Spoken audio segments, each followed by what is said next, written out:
नमस्कार छात्रों, आज हम कर रहे हैं प्रश्नावली 1.1 कक्षा 10वीं वास्तविक संख्या। क्वेश्चन नंबर 5, जांच कीजिए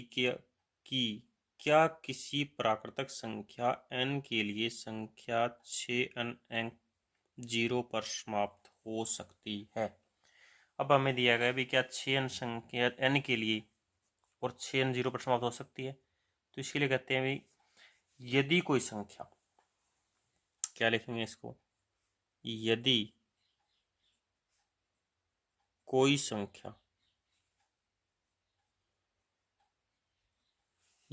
संख्या जीरो पर समाप्त होना चाहती है, जीरो पर समाप्त होना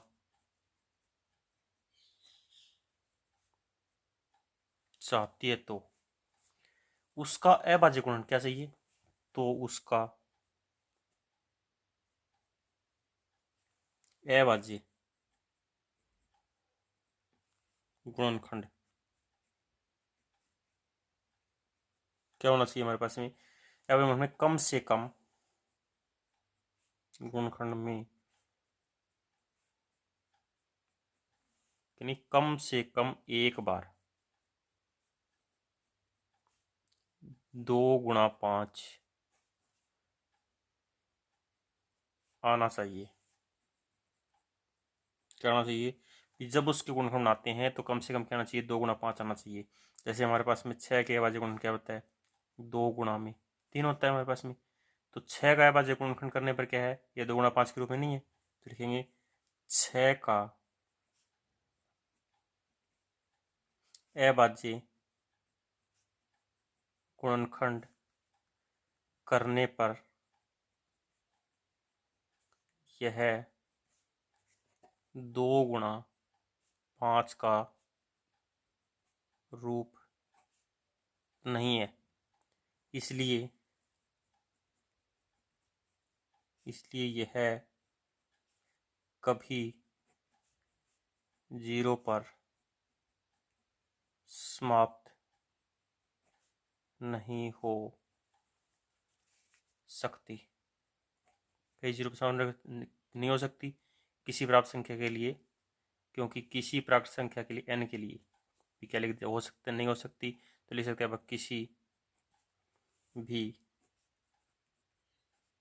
प्राप्त संख्या n के लिए,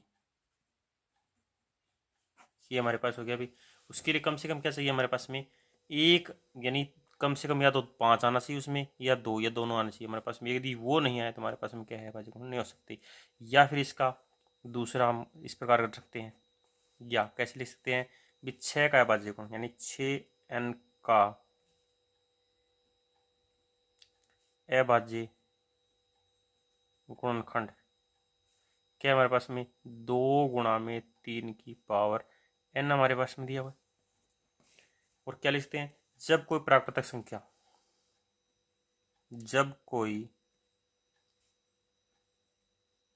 प्राकृतिक संख्या जो 0 पर समाप्त होगी या समाप्त होती है तो उसके